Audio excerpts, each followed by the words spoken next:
Well, hello and welcome to this week's video called The Danger and Damage of Dating a Narcissist.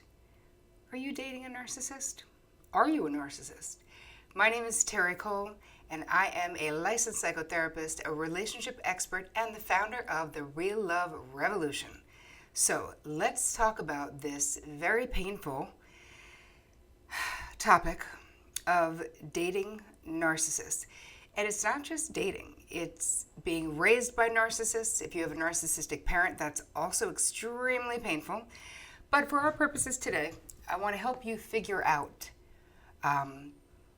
if you are dating a narcissist and what to do if you find that you are. So let's just talk about what is narcissism, right?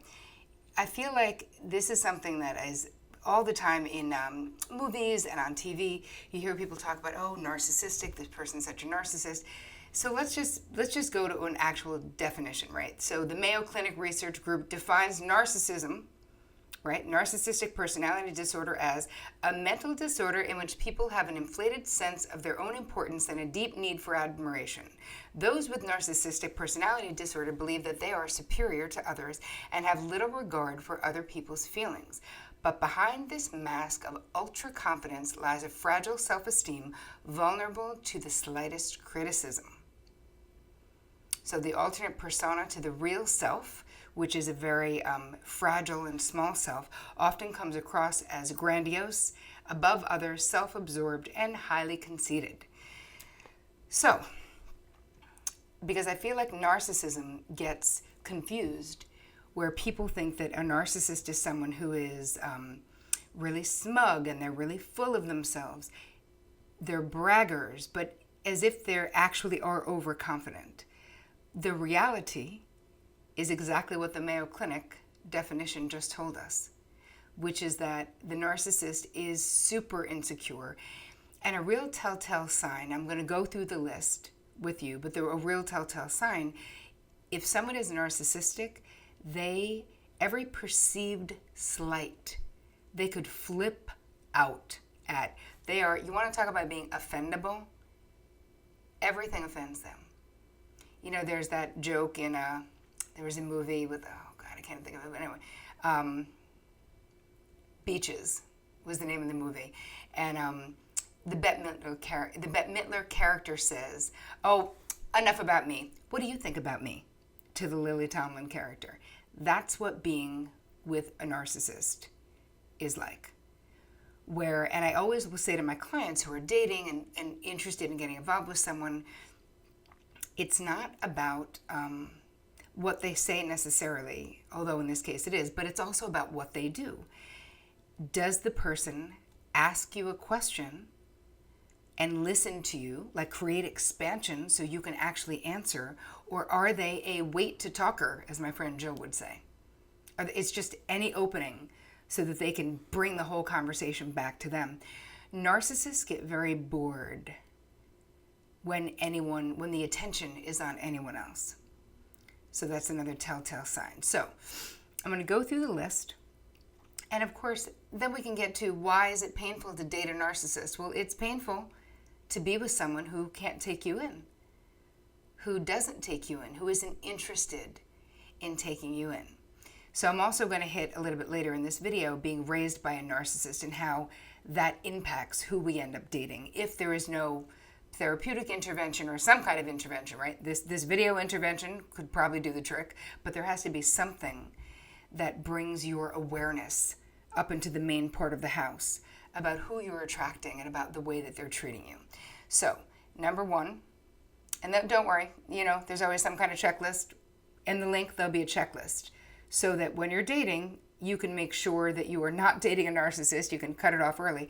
And listen, every single one of us would display the things that I'm going to be talking about, like these indications of narcissism. But with someone who is a real narcissist or has narcissistic personality disorder, they don't just display one or two of these. They live in these things that I'm telling you, these symptoms, right? These indications of narcissism. Someone who is a true narcissist is almost never out of one of these categories. So that's a little bit different than You may have a friend who loves to talk about herself, but she may also be able to listen to you as well and take you in, right? So anyway, number one indication of someone being narcissistic is that they love to talk about themselves. And it's the easiest thing to detect, especially in the dating scene, right? Is to see a pathological narcissist just loves to talk about himself, herself, often in exaggerated and grandiose terms. We can think of some people right now in public life who may do this. No names, just saying. There are people out there who are saying they're the greatest, they're the best, they're amazing, everyone loves them. And you're like, meh. If you need to say this makes me think personally, and maybe because I'm a therapist, that you don't believe it. And I would always find that with narcissistic famous clients that I had in the past, as my past life as a talent agent, the healthy, famous people were the nicest, most normal people in the world. You could meet Paul Newman and he would say, oh, hey, I'm Paul. You're like, yeah, no shit, obviously. And then you could meet some person who did like 3 movies in 1970 and they're like, do you know who I am? You're like, yeah, I think you're the lady who just did a Tampax commercial. Correct? I think that's who you are. Anyway, my point with narcissism and narcissists is that need to be grandiose is a very easy way if you're overhearing a conversation or listening to someone talk. So pay attention to the content of what someone is saying, because getting involved with a narcissist romantically and even as a friend is just a world of pain. It's just painful. It's just never not going to be. So what are the topics that a narcissist is going to talk about?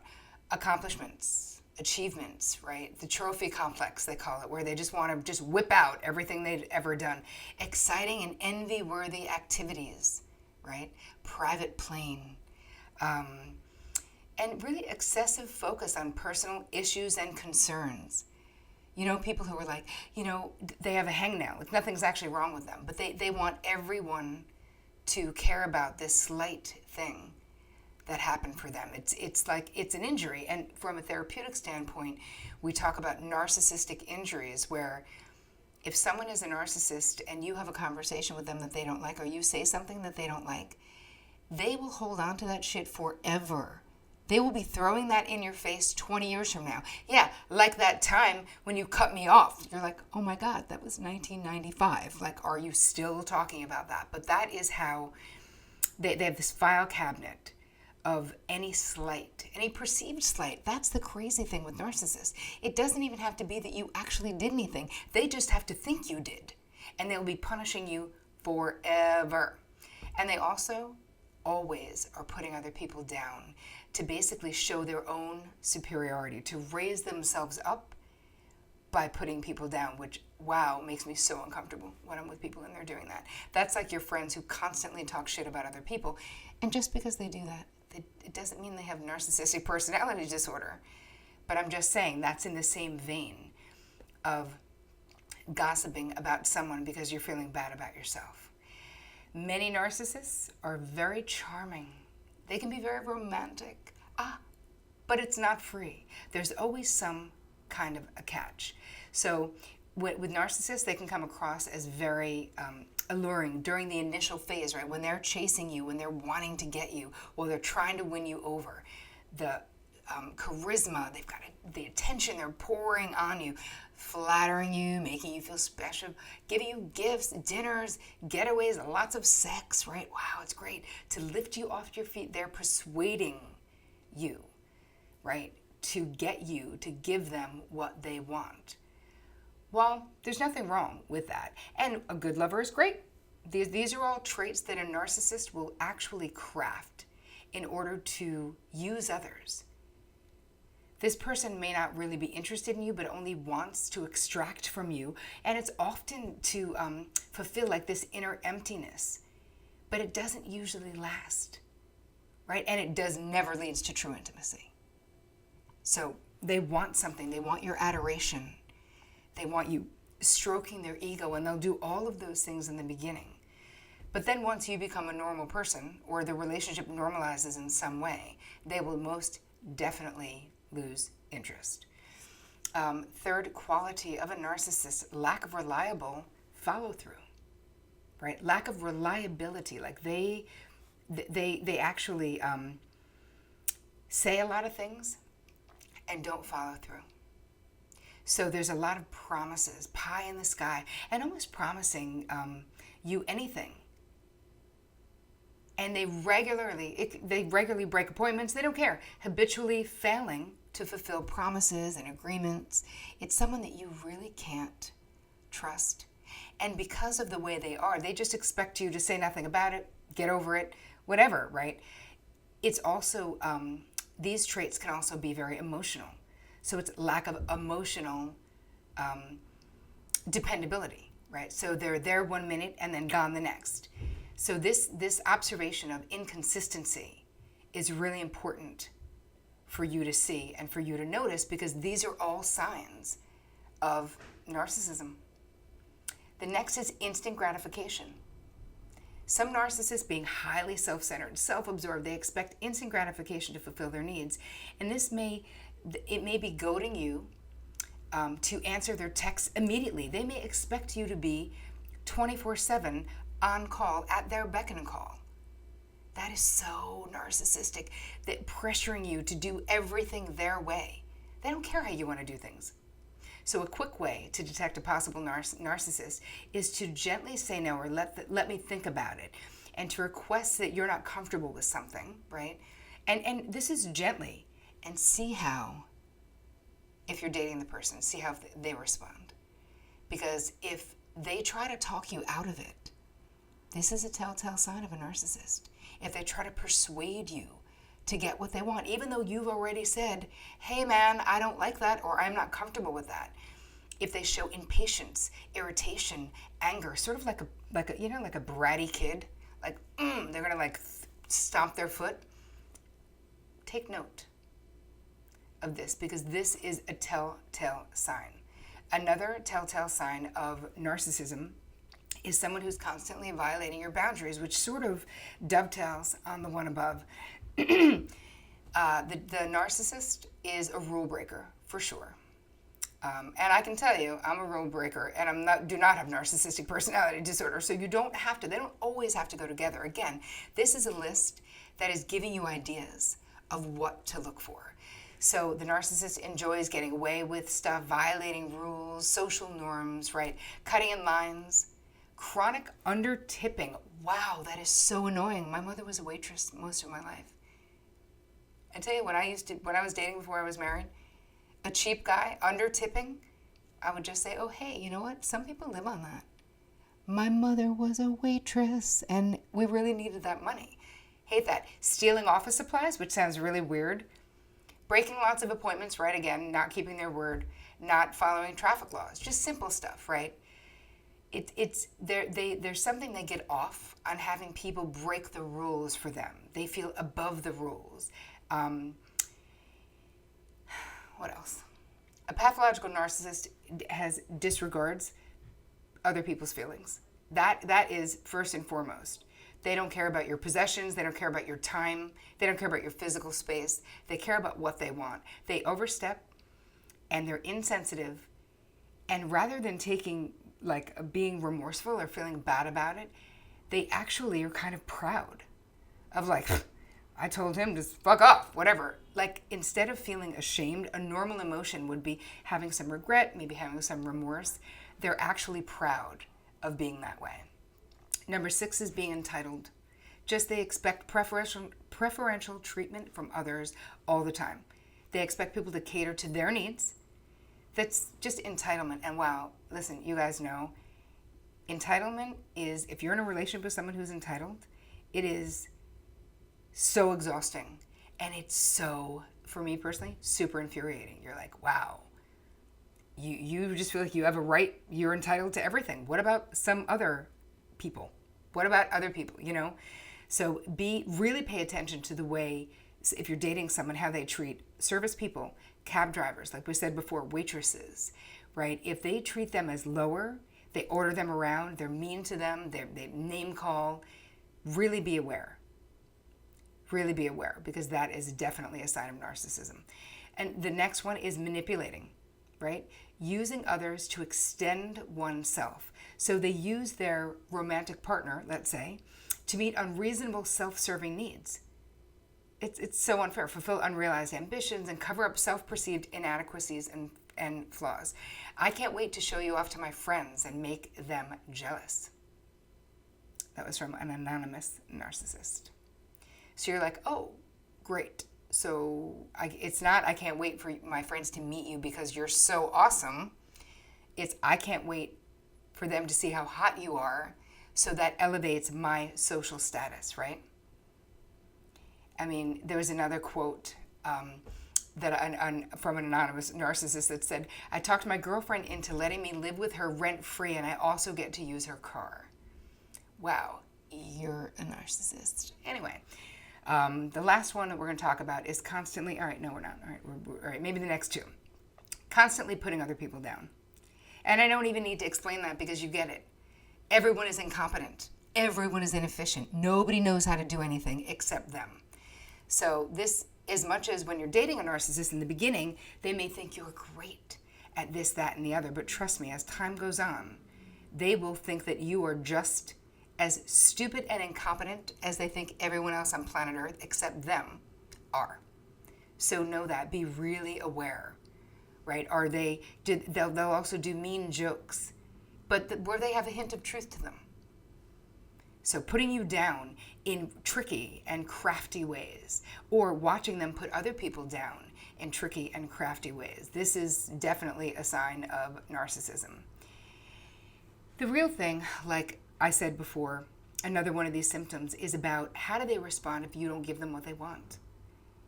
And again, I don't have to go on about this. You get it, right? If you're afraid to say no to your boyfriend or your girlfriend because they will pitch a fit and lose their mind, temper tantrum, personal attacks, ridicule, like going off if you don't give them what they want, they can also be passive aggressive. So being withdrawn in anger, giving you the cold shoulder, right? The silent treatment, withholding love and affection, being really sarcastic, like separating themselves on purpose as punishment for you. And then there's also the whole emotional coercion piece of them trying to make you give them what they want. Guilt tripping, saying you're ungrateful, threatening to withhold love and intimacy, which they are already doing. They're actually doing that. And being a victim, right? And it's like, it's pretend, because they don't feel like a victim. This is just a way to manipulate you to say yes to whatever the thing is that you said no to. And really, the main reason you do not want to get involved with a narcissist is because their ability to really commit to a serious relationship is not great. And if they do, then the level of intimacy that you're experiencing is very shallow, because they're not able to do it, right? It's all about, everything is a reflection of them. Everything is an extension of them. Everything is to build them up.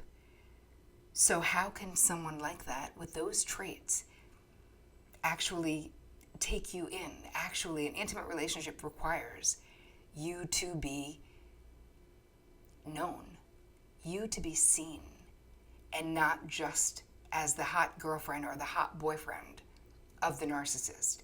You to be seen as yourself. Narcissists are also so selfish that how can you be in a good relationship with someone, right? They're so selfish. They don't give a shit, because they can't, about how you feel and what you need. So yeah, look at the track record. Go backwards in history. See what they've experienced in the past. They won't tell you, but you can get clues from how many relationships that they have had that have ended. And of course, it's always the other person. It's always something that the other person did. So this is a long list, and I don't expect you to remember all of it. So hit the link and you can download the list so you can actually really dive in and maybe see how many narcissists are in your life. Are you dating a narcissist? Are you attracting narcissists? Because the first thing to changing this is your awareness that it's happening. So, wow, that was a little heavy for our Real Love Revolution video today, but it's a really good one, you guys, because I don't want you to be in a relationship with a narcissist. If I can help you not fall in love with a narcissist, and you can see the warning signs, and if you are a narcissist, get into therapy, please. That is what I'm saying to you. It doesn't have to be fatal. It doesn't have to be chronic if you want to change.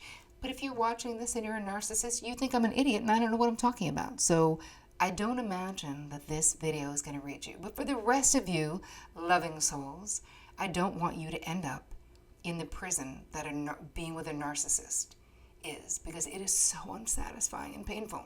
So if you like it, please share this video on social media. Drop me a comment. Do you have questions? Go to my YouTube channel. You know what it is? Sign up. Probably if you're watching this, you're already signed up. But I want you to subscribe so you don't miss a thing of the Real Love Revolution video series. It's free, people, as you know. So I hope you have an amazing week taking care of you.